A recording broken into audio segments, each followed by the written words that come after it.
All right, guys. So on this week's episode for the Suited Shootist, I had kind of talked about this a little bit during the week with a couple of example posts, but I think that especially with all the attention that coronavirus is getting at the moment, as well as what I think is kind of where we can take the useful lessons is how society at large is reacting to it. Um, there's definitely some teachable moments here and some things that we can do to improve our skill set as well as just use it as almost a case study to better equip ourselves for whatever moving forward.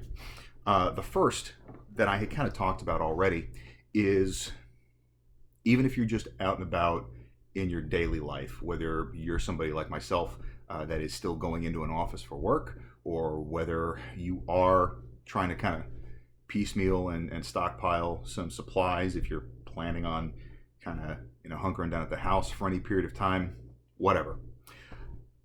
The one thing that you should absolutely not bring with you is going to be your ego. Because as we've already seen plenty of viral videos floating around, there's a bunch of folks out there that are on the verge of, if not in full-blown panic mode, and there ain't nothing you're going to be able to do to bring them down. All you are to them is an obstacle, so just let that shit go. Number one.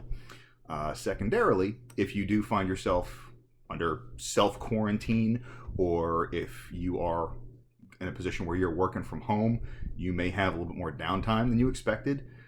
It's a great opportunity for a little bit of self-improvement, whether it's catching up on some reading, whether it is working on your dry fire, or whether it's spending a bunch of time on YouTube learning a new skill set.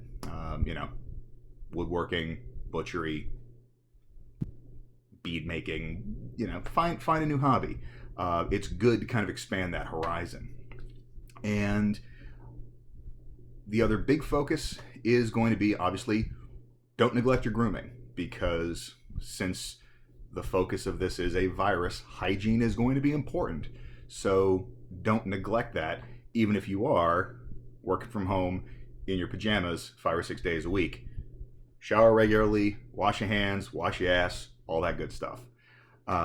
So it's just one of those things that we really shouldn't neglect or overlook.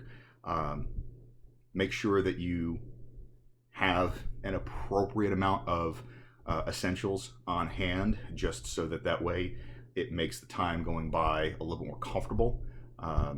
And I think that one of the biggest opportunities that a lot of people are overlooking at this point is going to be the fact that while, at least in some places, toilet paper is in short supply, this is the best $40 you'll ever spend. I think that America has really missed the boat on the bidet, but I would definitely say if you are running short, or even if you're not, it's worth looking into. It's a great addition to your grooming and hygiene routine. It makes life a whole lot easier, and in circumstances like this, it's one less thing you got to worry about.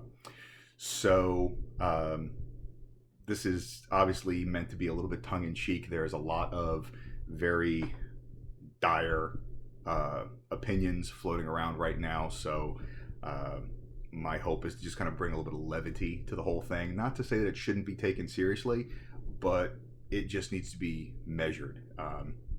Just look at your situation and make sure that you're not overreacting. So, like I said, keep that ego in check. Keep those emotional responses in check. That's part of that social skill set that we should be exercising anyway. And just be smart. So, be smart. Be decent to each other, and hopefully this will all blow over in the not too distant future, and then we can go back to the important stuff like arguing whether or not appendix will cause you to shoot your dick off. So Hope everybody has a great week. And, like I said, just take a second, crack a joke, make a smile, something like that. And hope everybody has a good week.